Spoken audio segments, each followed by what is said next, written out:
Hello bachcho, let's see the question. A uniform metal disc of radius r is taken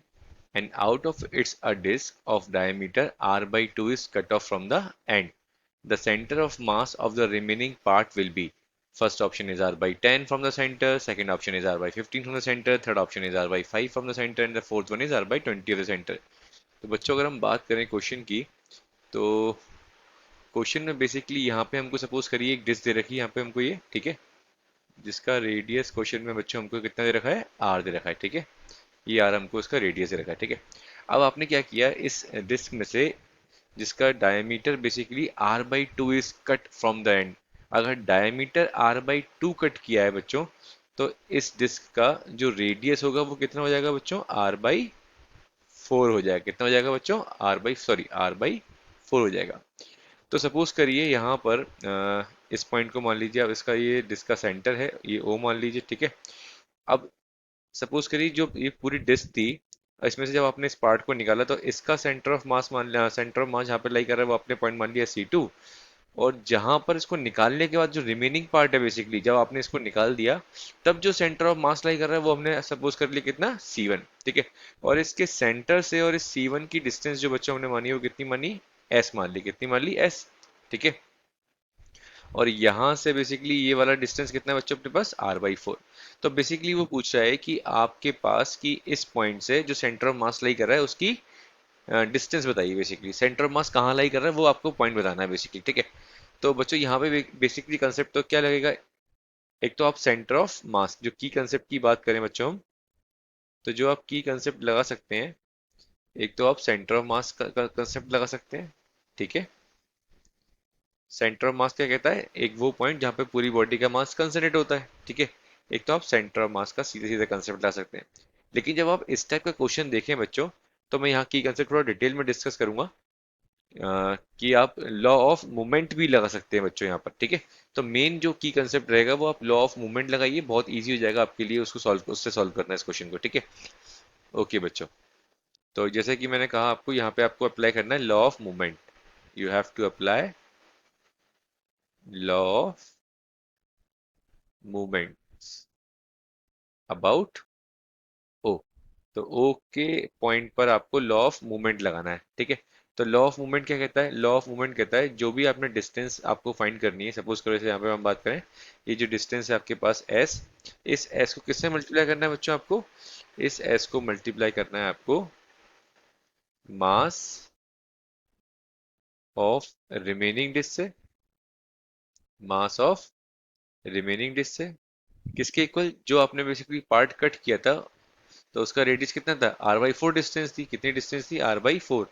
into mass of remove disc इस concept को लगाएंगे आप easily इस question को solve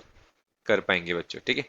और ये एग्जाम में क्योंकि हमें टाइम लिमिट चाहिए होती है कम से कम टाइम में बेसिकली क्वेश्चन सॉल्व हो तो आप बेसिकली इस की कंसेप्ट पे जाएं ये बहुत हेल्पफुल होगा आपके लिए ओके अब इसको हम सॉल्व करते हैं क्वेश्चन के अकॉर्डिंग ठीक है बच्चों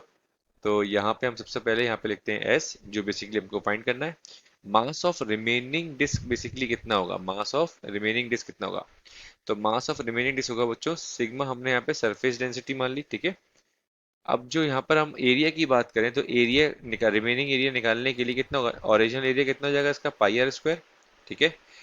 ओरिजिनल एरिया में से अगर हम रिमूव जो बेसिकली हमने डिस्क निकाला था वो कितना निकाला था आर बाई फोर ठीक है उसका रेडियस कितना था आर बाई फोर तो यहाँ पे हम लिख सकते हैं पाई आर बाई फोर का स्क्वायर ठीक है इक्वल्स टू ये चल रहा है हमारा आर बाई फोर ठीक है अगेन इंटू सिग्मा और किससे मल्टीप्लाई करना है बच्चों इसको हमको इसके एरिया से ठीक है तो एरिया कितना है इसका पाई आर बाई फोर का स्क्वायर ठीक है रिमूव डिस्क का जो रेडियस होगा कितना बताया था रिमूव डिस्क का रेडियस हमने आर बाई फोर बताया था बच्चों आपको ठीक है बस इस कंडीशन को हमको सॉल्व करना है सिग्मा कैंसिल आउट हो जाएगा बच्चों यहाँ पर तो फाइनली हमारे पास क्या आ जाएगा एस और पाई आर स्क्वायर और इसको हम और सॉल्व करें तो ये आ जाएगा बच्चों अपने पास pi R square minus pi R square by sixteen ठीक है और ये आ जाएगा अपने पास आर बाई फोर और ये आ जाएगा अपने पास pi R square by sixteen ठीक है बच्चों तो यहाँ से आप पाई से पाई कैंसिल आउट कर सकते हैं ठीक है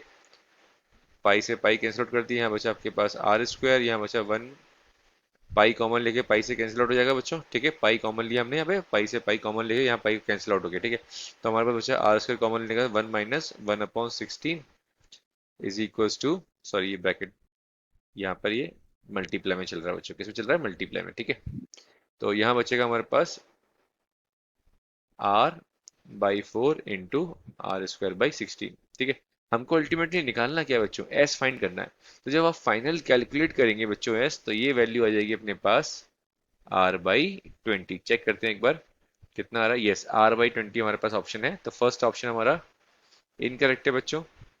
फर्स्ट ऑप्शन इनकरेक्ट है, सेकंड ऑप्शन भी हमारा इनकरेक्ट है, थर्ड ऑप्शन भी इनकरेक्ट है, हमारा fourth option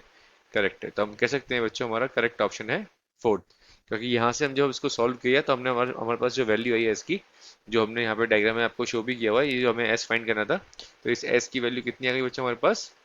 R/20 from the centre, R/20 from the centre. तो करेक्ट ऑप्शन हो जाएगा बच्चों हमारे पास, एक सेकेंड, यस,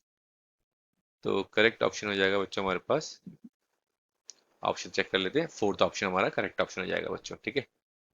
तो करेक्ट ऑप्शन हो जाएगा हमारा बच्चों fourth, correct option is fourth. So I hope this solution is clear to you, all the very best बच्चों।